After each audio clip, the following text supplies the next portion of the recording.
Hello again, everybody, and welcome to Inside Lowell for another Inside View podcast. Got a very special guest this morning, longtime friend, longtime supporter of me in my broadcast career, but also here at Inside Lowell, and arguably the biggest realtor in the region here. And I'm not talking about his physical stature, but he's a pretty tall guy as well. Going to introduce you to him and talk about the real estate market here in Lowell and in Greater Lowell. But first, I want to thank all of our sponsors for helping to make this podcast possible, all of our Inside Lowell podcasts, and all of Inside Lowell as well. Without their support, we wouldn't be here, and we're thankful for them. Thank you to our friends at the Washington Savings Bank with branches in Lowell and in Dracut. Washington Savings excels in knowing their customers and their community. If you're looking to switch banks, make the switch right now to Washington Savings Bank and find out how you can earn $300 simply by opening a new account if you're a Lowell or Dracut resident. Learn more online at washingtonsavings.com. Washington Savings Bank, serving Greater Lowell for over 130 years. Thank you as well to our friends at Hafner's. A number of products and services they offer during the summer. Propane services. You're doing a cookout outside. You need new propane for your grill. Hafner's has you covered. You need some propane for those outdoor heating units you have for those cooler summer nights. Hafner's has that as well. You need to wash your car. You need to gas up your vehicle for the summer vacation. Hafner's has you covered. Call 866-IT-KICks to learn more. 866-IT-KICks or visit hafners.com. Also want to thank our friends at Reverie 73. Just recently voted the #4 cannabis shop in Massachusetts by Boston.com. And what's impressive is they're barely over a year old. And of the top 4, they're the only one that has a standalone shop. The others all have multiple locations. Now, Reverie 73 is working on other locations they hope to open this year, but for right now, you can only find them here in the Mill City, 1148 Bridge Street in Lowell, to be exact. You can also order online at reverie73.com. Want to thank all of our sponsors as well. You can see some of their logos popping up here. You can find them on the website InsideLowell.com, including the gentleman who is sitting across from me this morning. He is none other than Real Estate Ray Boutin, great friend and supporter of Inside Lowell. You were actually the second sponsor to jump on board here. You let the union guys beat you out. Well, you know what?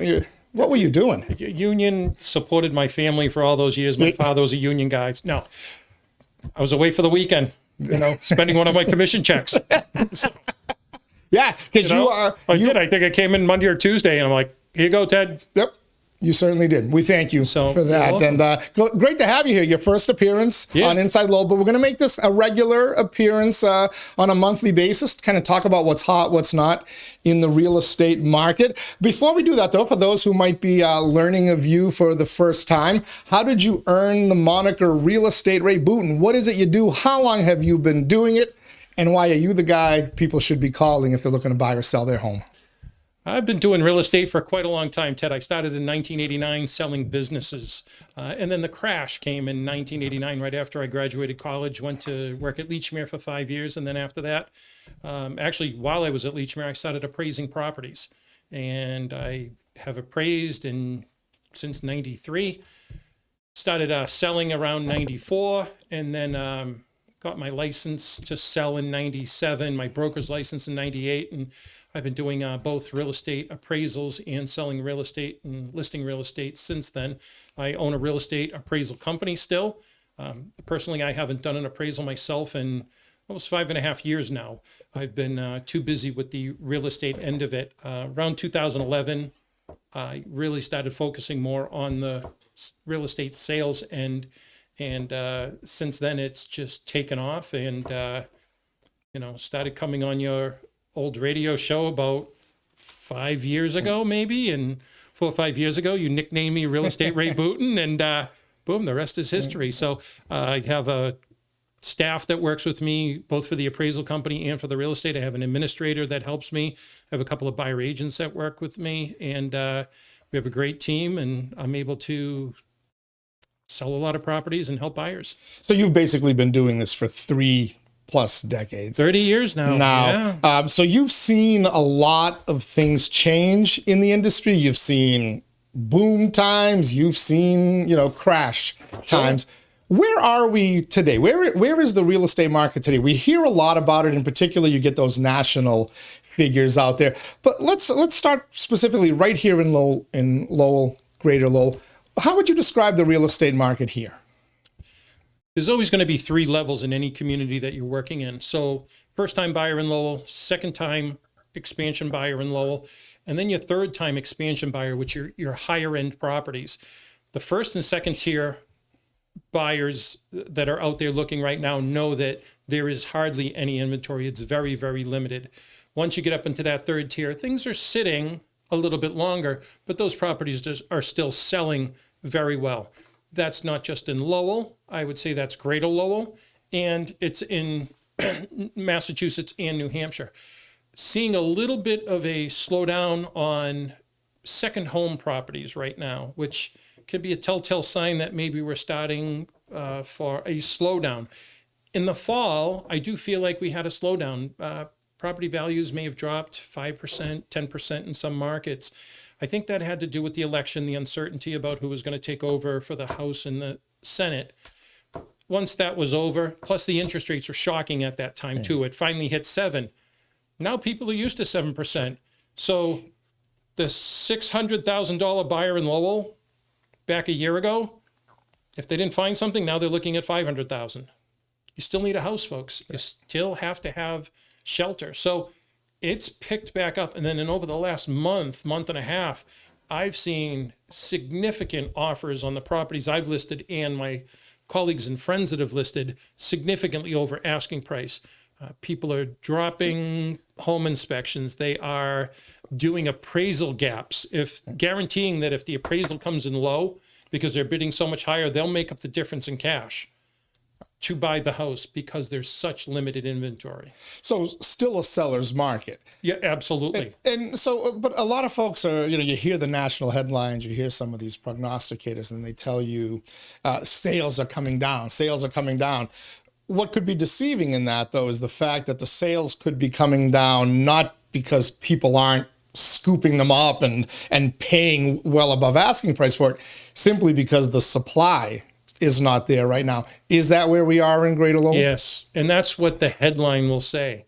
Sales are down. Well, it's true. The number of sales are down. In Lowell, year over year, we're down 50%, the number of sales.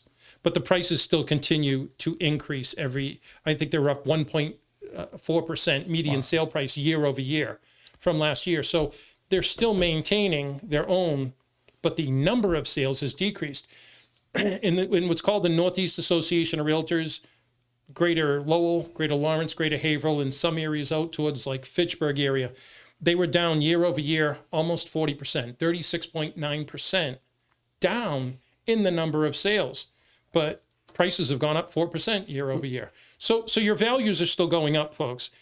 The thing we don't see now is I would have somebody moving from Wilmington or Tewksbury or Billerica or Lowell, and they would sell their house and they would move up to Hudson, New Hampshire, Merrimack, New Hampshire, Brookline, Hollis, Windham, New Hampshire, Salem, Derry, Londonderry. You're not doing that anymore. And that has to do with the interest rates. There was a saying a while ago when the interest rates are going up, date the rate, marry the house. Unfortunately, now people are now married to their mortgages who have mortgages in the 2.5%, 3%, 3.5% range. If they were to sell their $600,000 house and go buy another $600,000 house, their mortgage payment would typically double. And if they have a $350,000 mortgage on it, you're going to double that total payment. It makes it prohibitive. So now that house in Billerica, Lowell, Drake, doesn't come on the market to go buy a house up in Derry. It's just become a vicious cycle. And those first-time home buyers are really struggling. So is this, I don't want to say homeowners, property owners here are kind of insulated from some of the dynamics that lead to a crash, because you're eventually going to have the bubble will burst at some point. How far it falls is another matter, but simply because there's so little property to do new develops, do development here in Greater Lowell and the greater Boston region, that you're somewhat insulated against the things that might affect, say, Central Mass, Western Mass, or, once you start getting to the states that have nothing but land, that's where I think, are they more susceptible to the market forces there than we are here? You do, and you have to look at that's exactly it. You have to look at the amount of development from, let's say, 2001 to 2008, between Route 3 in Burlington and 93 in Wilmington and Route 3 in Burlington, all the way up to Concord, New Hampshire. Within 10 miles of the highway, you had construction going on from 2001 to 2007. A lot of construction, too much construction. So when the market started to change, you had a oversupply of inventory. It's all about supply and demand. Sure. There isn't a supply, like you were just saying. There aren't a lot of new properties being built in this area. You don't have developers building 200-300 lot subdivisions like you did before. They got burned pretty bad. Now they'll do 20 lots, pre-sell half of them. They're not putting their necks out like that. And because we haven't grown at 2.5% in our housing since probably 2008, it's coming home to roost. So we're good up here. Now go nationally. And if you look at the national statistics, we talked about regionally here, East Coast is all seeing increases in the price points. Those are all going up. But the West Coast is seeing single to double digit decreases in their oversupply. So the advice you would give a current homeowner, because a lot of people will say, if you're thinking of selling, a lot of elderly people who may, within the next 5 years, this will be a discussion for them. There's no rush to go sell now before the bottom drops out, though, right? Is it safe to kind of say, do it when you're ready, as opposed to trying to get out at the top of the wave? It's like pricing the stock market. I'm going to go buy this stock now. Oh, and I'm going to sell it tomorrow because I got a feeling. You need a house to live in. And if you're happy in your house and you can stay there, then stay.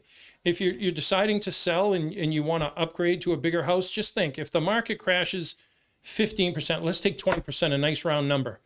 Well, instead of selling your house at $600,000, you sell it at $480,000, but the house you're going to go buy is now $480,000. So how much did you really lose? So, if you're going to do that, I don't see a big rush to get out there.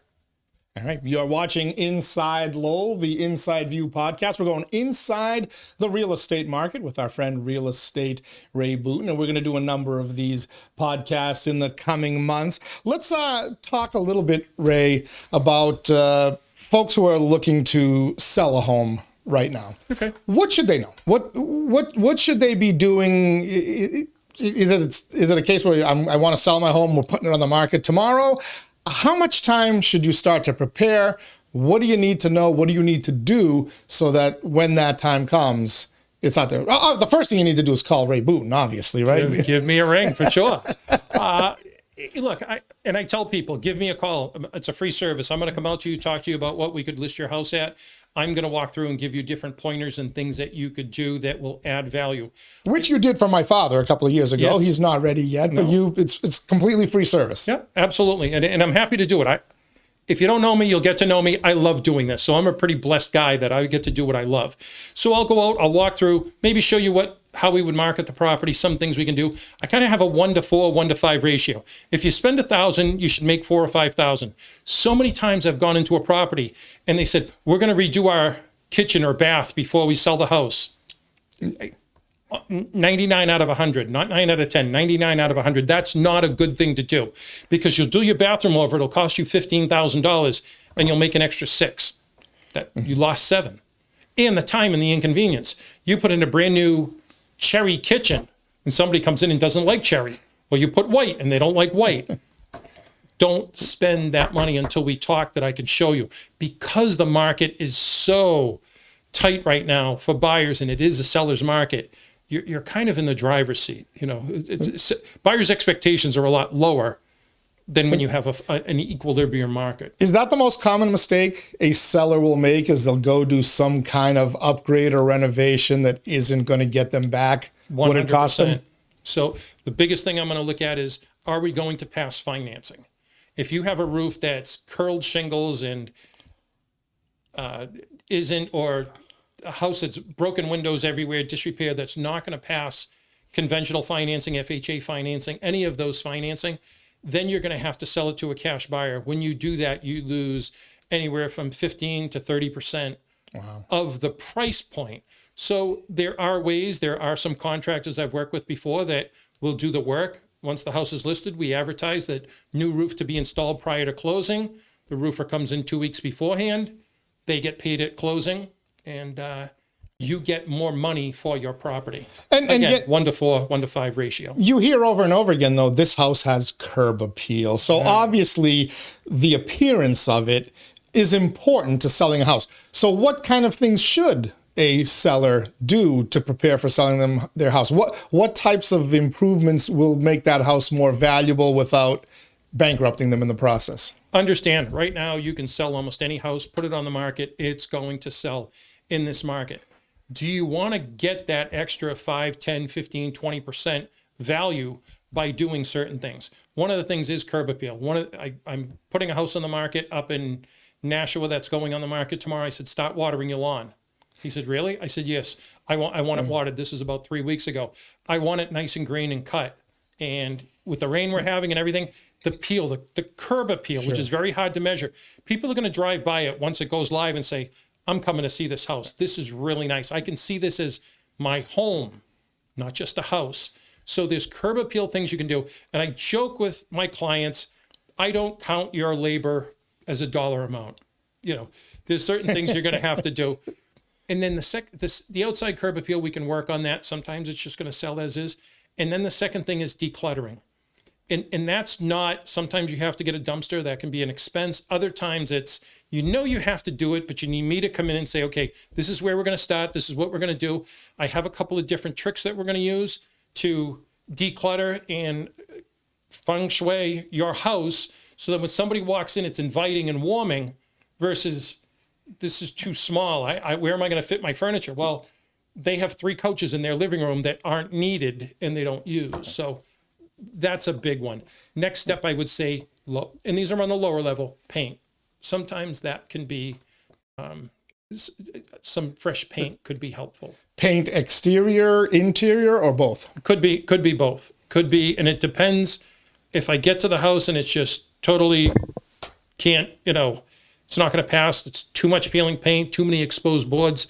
Then we'd have to have a painter come in. And again, we can work with some of the contractors I work with that could be painted prior to closing. We get that done.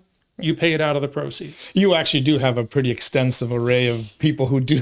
I just called your exterminator for the 4th year in a row. So he's coming. But you also can help in that regard. You've been doing this, as we said, for 30 plus years. Yeah. You know enough people who are, depending on what you need done, are able to do it and are able to do it at a pretty damn reasonable price. Well, believe it or not. Or maybe they just like me and are doing me favors, Ray. I don't know. One of the two.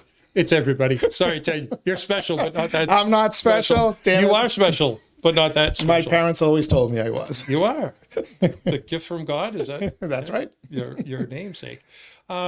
Yes, and that could be helpful. And then I have other people that are in a situation where it's an estate, and you're now the executor, and you have 4 siblings. 2 live out of state, and 1 is not able to physically help you.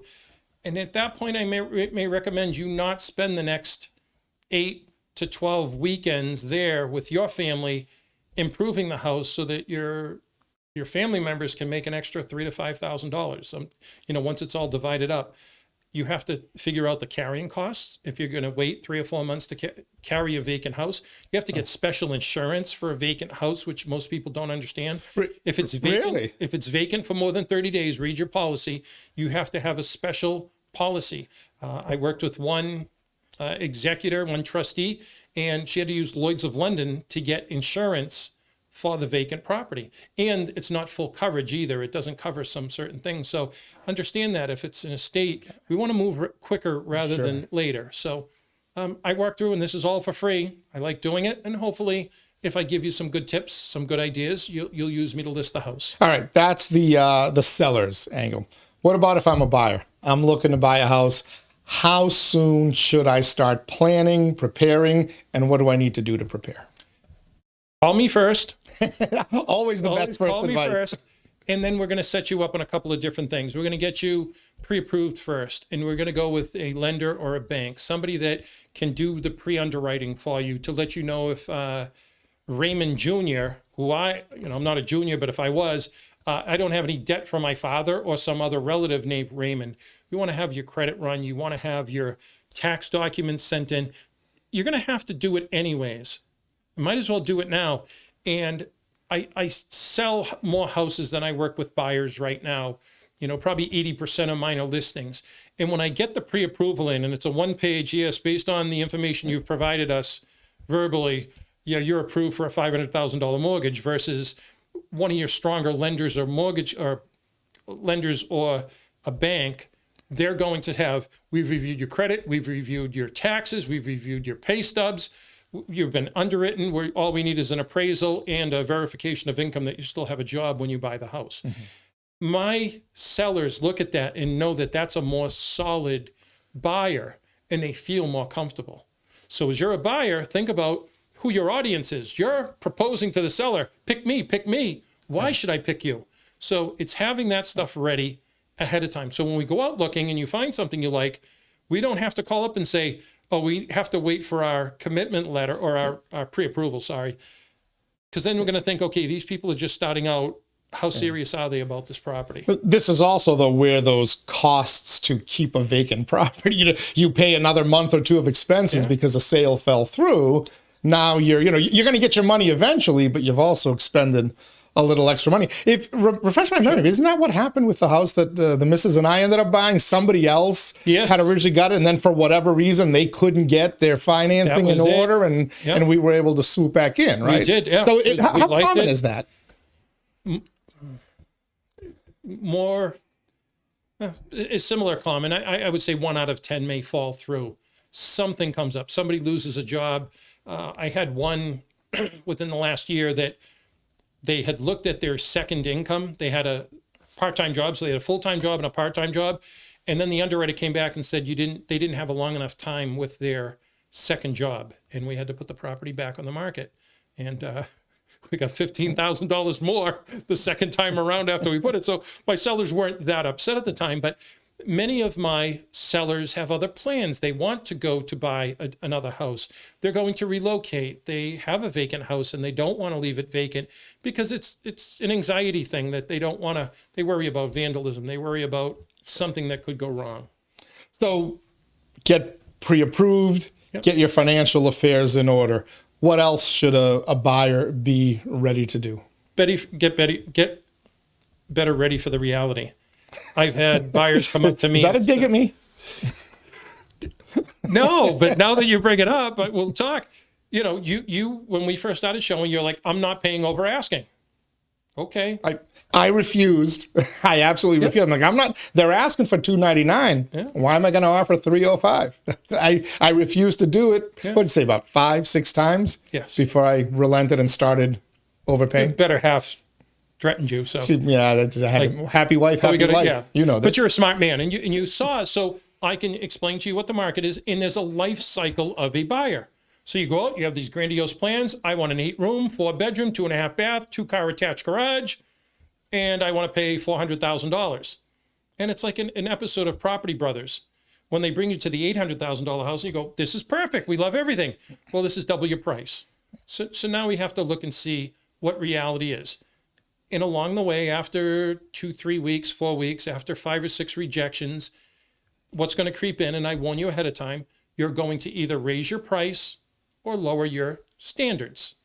You don't have to live in squalor, but you may not get the 8-room, 4-bedroom, 2.5 bath house with a garage at $400,000. You'll find out what the market is and what's realistic. So getting you out into see the properties, having you go to the open houses and view those properties, that's important.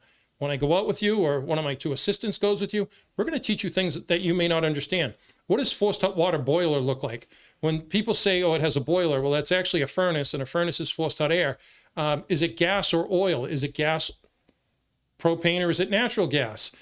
How is the house heated? Is it a high efficiency system? I'm going to teach you all those different things and show you how you can identify it. So when you're out on an open house you'll be able to know. The mentally preparing part it's so very real though, because you make some offers sometimes you'll offer in a house that it's nice, but it's not your dream house, but you do it anyway because it's after 4 or 5 not being in the ballparks, you move on. But it gets dejecting after a while. You're like, because I remember my wife said, we're never going to find a house. Yeah. And that's usually when something pops up. It does. And if you don't use me as an agent, use somebody that experience is going to let you know ahead of time.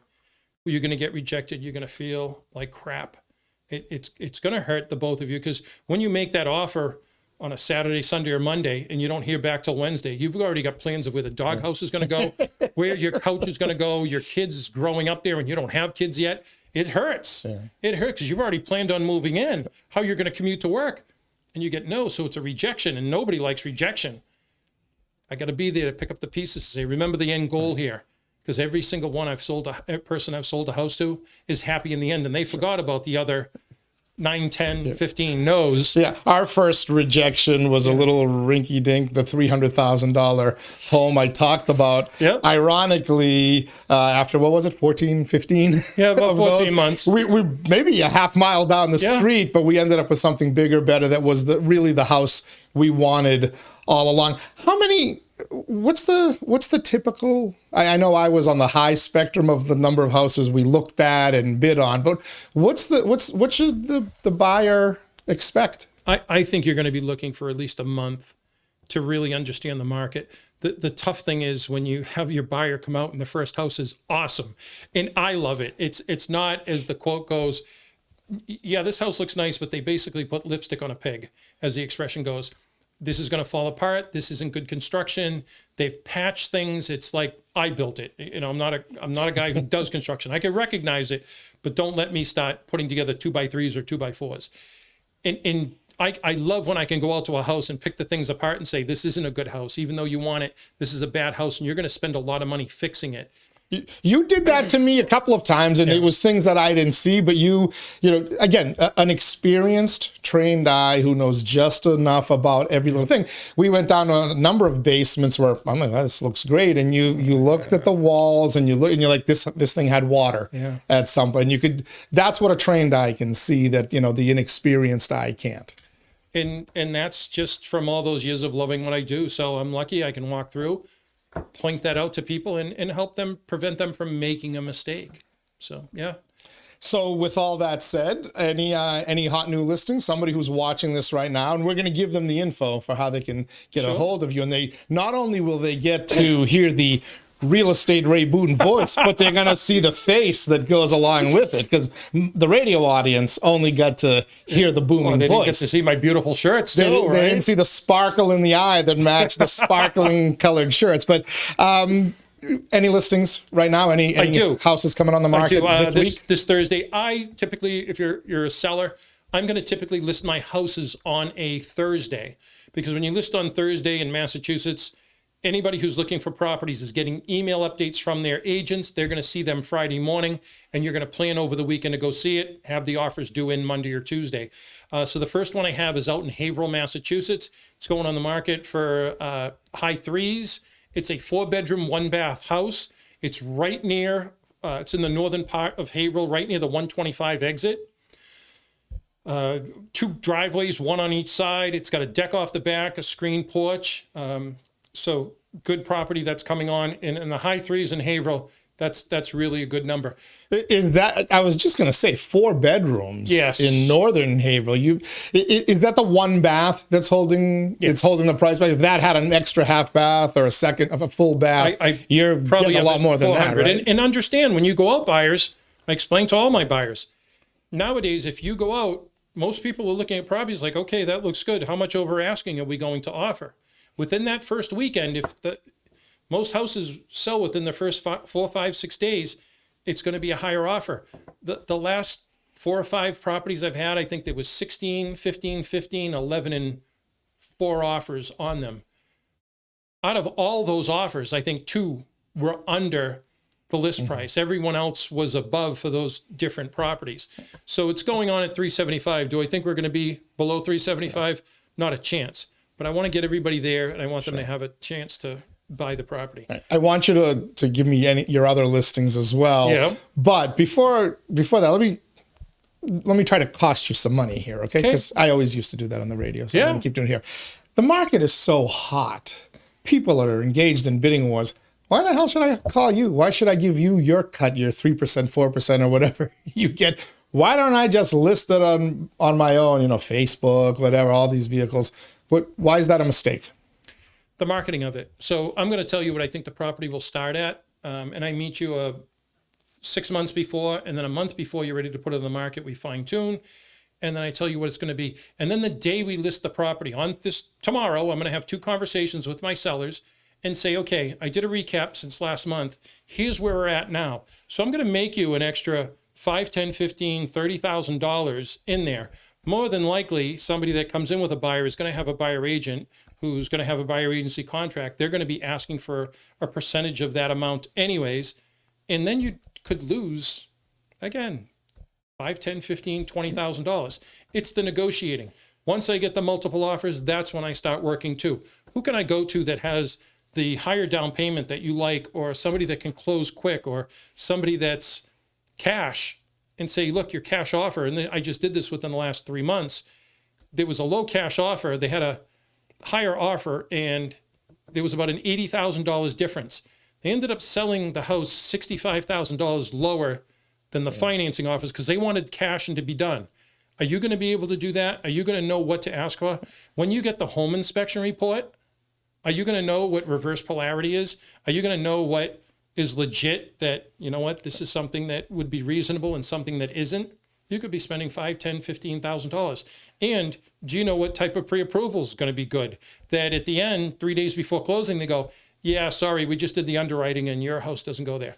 I could go on and on and on for my value. I had a customer that was going to do that. We should sell it on our own. And a day before I put the property live on the market, she goes, I am so sorry. We threatened to put the house on the market. I don't know what we would have done without you. Yeah, trust me, folks. I actually connected Ray with somebody who was thinking of selling a house in Lowell on their own, and they were getting screwed. And Ray, but that again, that's that experience thing of doing this for 30 years. But the appraisal stuff, where you say you haven't done an appraisal in 5 years, but you know what a house is going to sell for. A lot of folks say, I can just do the Zillow or whatever, and that'll tell me what my house is worth.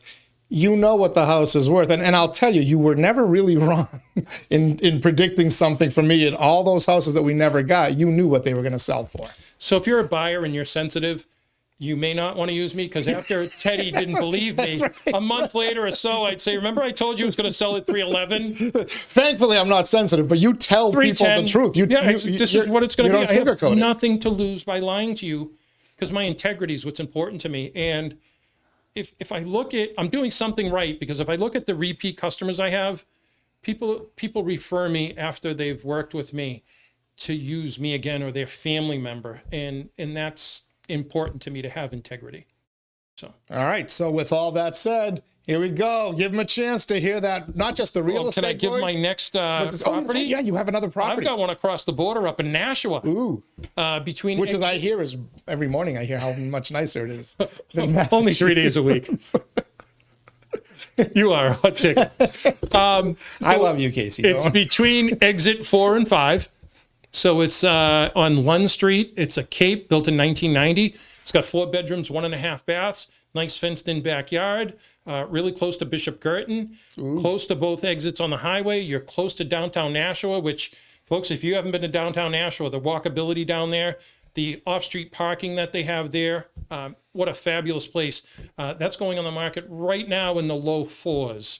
And again, I tell you high 3s, low 4s, because I may bump up the price $10,000 or $15,000 or drop it, depending on what my competition is on Thursday.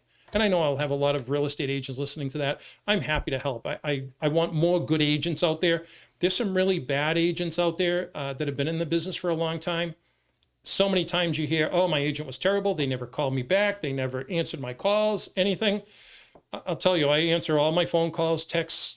I like what I do, so following up is important. So Nashua, if you're interested in that, that's going to be a great property, and that'll be coming on Thursday. All right. So Haverhill, Nashua, Next many week- more, next many week, more to come, Pelham. right? Yep. All right, excellent. It's important to know you are licensed to sell in both Massachusetts am. and New Hampshire. You're also a certified appraiser in both states as well. So very few people, if any, know the market here in our region better than Real Estate Ray Boutin. And with that said, let's go right to the right camera shot. Very important. We need the full Ray Boutin here on screen. There he is. You're going to hear the voice. Thank God Danielle has, by the way, left the office Yes, for a chamber meeting. Otherwise, she always faints whenever she pokes fun hears at your me. booming voice. Now you're going to get to see the sparkle in his eyes. How do folks get a hold of you for your free consultations? Free consultations. Give me a call. Ray Boutin. I'm at 978-502-8352. Ray Boutin, 978-502-8352. Or visit my website. Thanks again to my friend Ted Panos. realestaterayBoutin.com.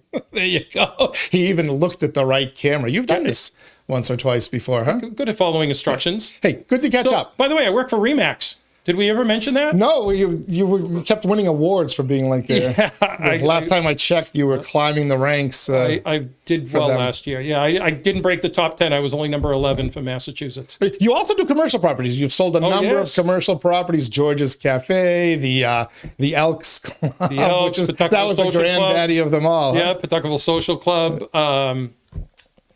Cody's Market. Cody's used to bring you food all the time. At breakfast every morning. That's why I got fat. Folks, Teddy's thinning down too. Because He's got to bring the food like I used to. Hey, thanks for stopping in. Let's do this on a monthly basis. Lots to talk about. There's so much stuff we didn't even get into, but it's informative, and we want our audience to be able to make a lot of informed decisions because it is a very competitive market. And that's where you can either lose a lot of money if you're not prepared. Thousands. All right. Thanks for having me. All right. And thank all of you for joining us as well here. We recorded this on Tuesday morning, June 6th, D-Day, as a matter of fact. Of course, you may be watching it Tuesday evening, Wednesday. You could be watching this a month from now. Does not matter. Inside Lowell, we provide news, information, and sometimes entertainment on your schedule, not ours. And as we also like to say, Inside Lowell. If Lowell is your home, this is your place. Thanks for joining us, everybody. We'll be back again next time. Till then, stay safe.